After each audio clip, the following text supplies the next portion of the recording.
အားလုံးပဲမင်္ဂလာပါကျွန်တော်ထလင်းဦးလောကနေပြန်လေးကြည့်လိုက်ပါတယ်ဒီနေ့မှာတော့ကျွန်တော် share လုပ်ပေးသွားမယ့်အကြောင်းလေးကတော့ကျွန်တော်တို့ Coinbase account ဘယ်လိုမျိုးဖွင့်မလဲဆိုတဲ့အကြောင်းလေးကိုကျွန်တော်ဒီမှာ share လုပ်ပေးသွားမှာဖြစ်ပါတယ်တော့ပထမဆုံးကျွန်တော် Play Store သွားပါမယ်နော် Play Store သွားပြီးကျွန်တော်ဒီမှာ Coinbase ဆိုပြီးတော့ကျွန်တော်ရချလိုက်ပါဒီလိုရချလိုက်ပါနော် Coinbase ဆိုပြီးရချလိုက်လို့ရှိရင်ကျွန်တော်တို့ဒီကောင်လေးကိုကျွန်တော်တို့တွေ့မှာဖြစ်ပါတယ်ကျွန်တော်တို့ဒါတောင်းပြီးသားဆိုတော့ကျွန်တော်မတောင်းတော့ဘူးပေါ့နော်မိတ်ဆွေကမတောင်းသေးရင်ဒီကောင်လေးကိုတောင်းလိုက်ပါတောင်းပြီးသွားလို့ရှိရင်ကျွန်တော်တို့ဒီ account နဲ့ဝင်လိုက်ရှင်ပေါ့နော်တော့ဘာလဲဆိုဒီ account ဒီကျွန်တော်တို့ coin ပေးရကြတော့ကျွန်တော်တို့ခုနလည်းမျိုးဒီလို screen recording ပေါ့နော်လောက်လို့မရတာဖြစ်တဲ့အတွက်ကျွန်တော်ဒီမှာ screenshot ရိုက်ပြပေးထားပါတယ်ဒီမှာဆုံးကျွန်တော်တို့က account ရှိသားလို့ဆိုရင်တော့ဒီဘက်က sign ကိုကျွန်တော်တို့တန်းပြီးတော့ဝင်ပြီးနှိပ်လို့ရတယ် account မရှိသေးရင်တော့ကျွန်တော်ဒီဘက်ကပြလေးပေါ့နော် sign ရဆိုတာလေးကိုကျွန်တော်ဒီကောင်လေးကိုကျွန်တော်တို့နှိပ်ပြရမှာဖြစ်ပါတယ်ဒါလို့ကျွန်တော်တို့ကဒီကောင်လေးကိုနှိပ်ပြီးသွားပြီဆိုရင်ဒီဘက်ပေါ့နော်ကျွန်တော်တို့ဒီတိုင်းကျွန်တော်တို့တွေ့ပါလိမ့်မယ်ဒီမှာဆိုရင်ပထမဆုံးကျွန်တော်တို့ဒီနေရာမှာဆိုရင်ဒီမှာဆိုတော့ create ရွာကောင်ပေါ့နော်ဒီမှာဆိုရင်ကျွန်တော်တို့နာမည်ပေါ့နော်ကျွန်တော်နာမည်သုံးလုံးရှိရဆိုရင်နာမည်နှလုံးကိုဒီကွက်မှာပေါ့နော်ပထမဒီ first name နာမည်နှလုံးရိုက်ပြီးမယ်နာမည်ဒီနောက်ဆုံးတစ်လုံးပေါ့နော်နောက်ဆုံးတစ်လုံးကိုကျွန်တော် last name ရိုက်ပြီးမယ်တကယ်လို့နာမည်နှလုံးနဲ့ဆိုရင်တော့ပေါ်တစ်လုံးအောက်တစ်လုံးကျွန်တော်တို့ထည့်ပေးရမှာဖြစ်ပါတယ်အဲ့လိုနာမည်လေးလုံးဆိုရင်တော့ကျွန်တော်တို့အပေါ်နှလုံးအောက်နှလုံးဒါကိုစိတ်ကြိုက်ပေါ့နော်ကျွန်တော်တို့အဓိကနာမည်ပြည့်သွားဖို့အဓိကပဲကျွန်တော်တို့ကြိုက်တယ်လို့အဆင်ပြေရိုက်လို့ရရပါတော့ရိုက်ပြီးတော့ရင်ကျွန်တော်တို့ဒီမှာပေါ့နော် email ဆိုတာကျွန်တော်ရှိပါတယ် email အထွတ်နေရာမှာကျတော့ကိုဖွင့်မဲ့ပေါ့နော်ကိုရဲ့ Gmail ကိုကျွန်တော်တို့ထည့်ပေးရမှာဖြစ်ပါတယ်ဒါလို့ Gmail ထည့်ပြီးတော့ရင်ကျွန်တော်တို့ဒီအောက်မှာပေါ့နော် minimum 8 character ဆိုတာကျွန်တော်တို့ password ပေါ့နော်အနည်းဆုံး8လုံးကျွန်တော်တို့ထည့်ပေးရမှာဖြစ်ပါတယ်password အနည်းဆုံးကျွန်တော်ရှင်းလုံးထည့်ပေးရမှာဖြစ်ပါတယ် password တကယ်လို့ကျွန်တော်ခုန password ထည့်တဲ့နေရာမှာလဲကိုလုံးဝမှတ်မိလွယ်မဲ့ password မှတ်မိလွယ်မဲ့ password ပေါ့နော် password ကိုပဲထည့်ဖို့ရကျွန်တော်အကြံပေးတယ်ဘာလို့ဆိုရင်တကယ်လို့ကိုကဒီလိုမျိုးတကယ်လို့ကိုကပေါ့နော်ဒီလိုမျိုး password တွေကျွန်တော်တို့မေ့သွားခဲ့တဲ့ဆိုရင်မေ့သွားမှာဆိုလို့ပေါ့နော်အဲ့တော့ဒီနေရာမှာကိုမှတ်မိလွယ်မဲ့ password ကိုပဲထည့်ထားပေးပါဒီနေရာမှာကျတော့ကျွန်တော် passcode ဆိုတာရှိရပါတော့ဒါကကြပါလဲဆိုရင်သူက referral ကိုပြောပါနော် referral ကိုပြောတာဒါပေမဲ့ဒါမထည့်လဲကျွန်တော်ဘာမှဖြစ်ဘူးပေါ့နော်โอเคတကယ်လို့ကျွန်တော်တို့ကဒီအပေါ်ကအဆင့်တွေအကုန်လုံးပြီးသွားပြီဆိုရင်ဒီအောက်မှာကျွန်တော်ဒီမှန်ရည်လေးရှစ်ပေးလိုက်ပါမှန်ရည်လေးရှစ်ပေးလိုက်လို့ရှိရင်ကျွန်တော်ဒီမှာ create account ဆိုတာလေးကိုကျွန်တော်နှိပ်လို့ရမှာဖြစ်ပါတယ်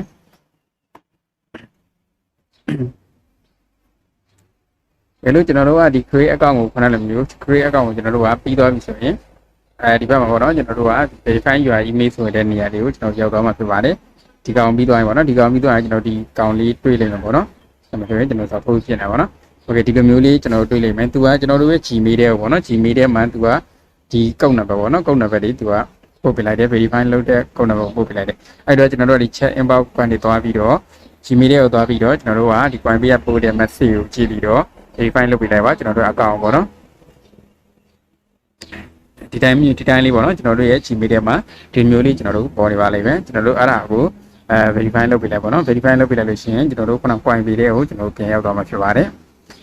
Coinbase တွေကိုဒီတိုင်းโอเคဒီမှာဆိုရင်လည်းကျွန်တော်Coinbase တွေကိုကျွန်တော်တို့ဒီလိုမျိုးလေးကျွန်တော်ပြန်ရောက်သွားပါပေါ့နော်အဲဆိုရင်ကျွန်တော်ဒီနေရာမှာဆိုရင်ဒီလိုမျိုးပေါ်လာလို့ရင် yes ကိုပဲနှိပ်ပေးလိုက်ပါ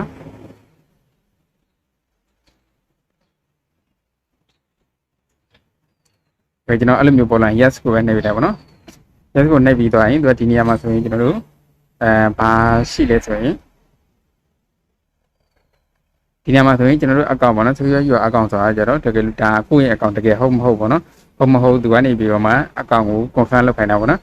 ဒီနေရာမှာကျွန်တော်တို့ကသူကဖုန်းနံပါတ်ထည့်ခိုင်းလိုက်မယ်ပေါ့နော်ဖုန်းနံပါတ်ထည့်ခိုင်းလိုက်မယ်ဖုန်းနံပါတ်ထည့်ခိုင်းလို့ရှိရင်ဒီဖုန်းနံပါတ်ကကျွန်တော်မထည့်လို့အဆင်ပြေပေါ့နော်ထည့်ထားမှကျွန်တော်တို့ခုနက password မေ့သွားတဲ့ချိန်ကျရင်သူကဒီဖုန်းနံပါတ်နဲ့ကျွန်တော်တို့ဒီ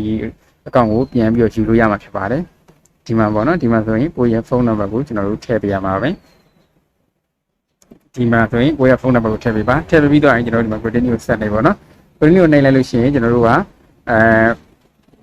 ဒီမှာဆိုရင်ဖုန်းနံပါတ်ထည့်ပေးလိုက်ရင်ကျွန်တော်တို့ဖုန်းရဲ့ကျွန်တော်တို့ရဲ့ဖုန်းကိုပေါ့နော်သူကကုတ်နံပါတ်ကျွန်တော်တို့ပုတ်ပေးပါလိမ့်မယ်ဒီမှာဆိုရင်ကျွန်တော်တို့ကုတ်နံပါတ်ပို့ပေးလိုက်အားမယ်ကုတ်9လုံးပေါ့နော်9လုံးပါတဲ့ကုတ်ကိုပို့ပေးလိုက်ပါလိမ့်မယ်ဒီလိုပို့ပေးလိုက်ပြီဆိုရင်သူကကျွန်တော်တို့ဒီကုတ်ကိုပေါ့နော်ကုတ်ကိုဒီမှာပို့ပေးလိုက်ဆိုရင်ကျွန်တော်တို့ကုတ်ကိုဒီမှာထည့်ပေးလိုက်ပါထည့်ပြီးသွားရင်ကျွန်တော်တို့ဒါဆိုရင် account ကျွန်တော်တို့ဖွင့်တာအဆင်ပြေသွားပြီပေါ့နော်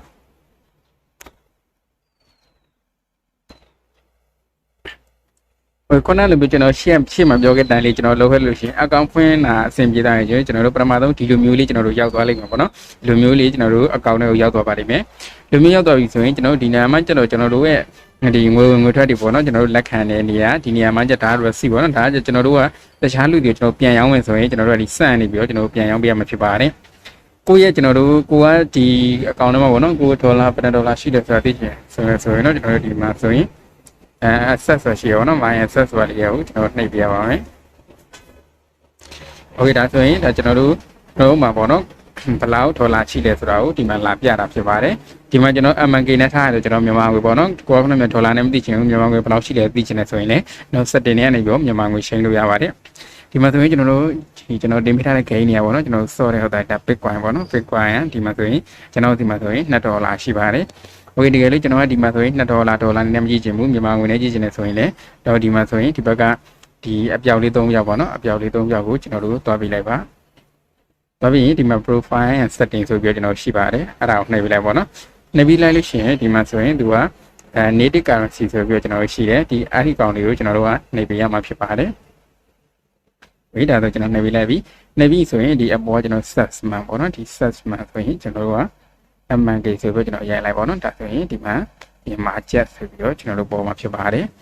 ်ဒီကျွန်တော်တို့ကဒီမြန်မာကျက်ဆိုတာလေးကိုကျွန်တော်နှိပ်ပေးလိုက်ပါတော့โอเคဒါဆိုရင်ကျွန်တော်မြန်မာကျက်ပြောင်းလိုက်ပြီပေါ့နော်မြန်မာကျက်ပြောင်းလိုက်ပြီမြန်မာကျက်နေနဲ့ကျွန်တော်ဘယ်လောက်ရှိတယ်ဆိုရင်$4246ကျက်ကျွန်တော်ရှိတယ်သူကကျွန်တော် Bitcoin ဖြစ်တဲ့အတွက် Bitcoin ဒီတက်ရင်တက်တယ်လို့ကျွန်တော်တို့ကရမှာဖြစ်ပြီးတော့ Bitcoin ဒီကြာရင်ကြာတယ်လို့ကိုရထားတဲ့ဒီ amount ပေါ့နော်ဆန်လည်းကျွန်တော်တို့ရောတော့မှာဖြစ်ပါတယ်ဒါဆိုရင်ဒီနေ့တစ်ရက်အတွင်းမှာဆိုရင်ဒီ Bitcoin ဒီကမြန်မာငွေနဲ့ဆိုရင်ကျွန်တော်တို့ဒီမှာဆိုရင်$2က$4,300နဲ့3ချက်ပေါ့နော်3ချက်တွေရှိခဲ့တယ်အခုလောလောဆယ်ကျတော့ဘယ်လောက်ရှိလဲဆိုရင်$4,246ချက်ပဲရှိတယ်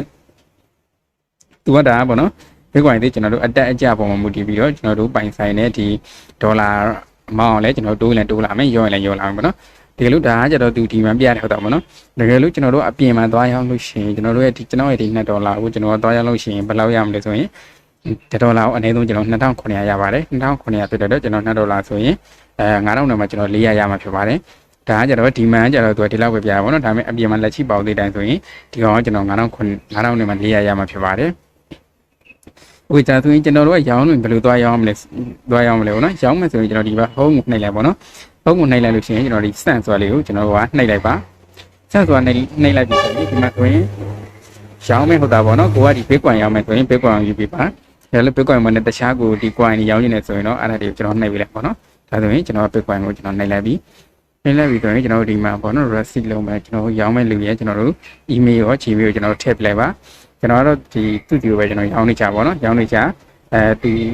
သူ့ဒီပဲရောင်းနေချဖြစ်တဲ့ကျွန်တော်သူ့ကိုခဏကျွန်တော်နှိပ်ပြလိုက်ပါနော်နှိပ်ပြီးရင်ကျွန်တော်ဒီအောက်မှာဆိုရင် continue ဆိုတာလေးရှိပါတယ်ကျွန်တော်ကအဲ့ဒီကောင်ကိုဆက်နှိပ်ပါโอเคဆက်နှိပ်ပြီးတော့ရင်ကျွန်တော်ဒီမှာဆိုရင်သူကဘယ်လောက်ရောင်းမှန်လဲဆိုတဲ့ဥစ္စာပေါ့ကျွန်တော်သူကမေးတယ်ပေါ့နော်ကိုကအကုန်လုံးရောင်းမှန်ဆိုရင်ဒီက match ဆိုတာလေးကိုကျွန်တော်နှိပ်ပြလိုက်ပါဒါဆိုရင်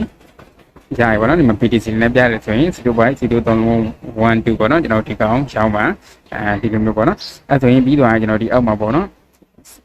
်စံကိုကျွန်တော်တို့နှိပ်လိုက်ပါဒ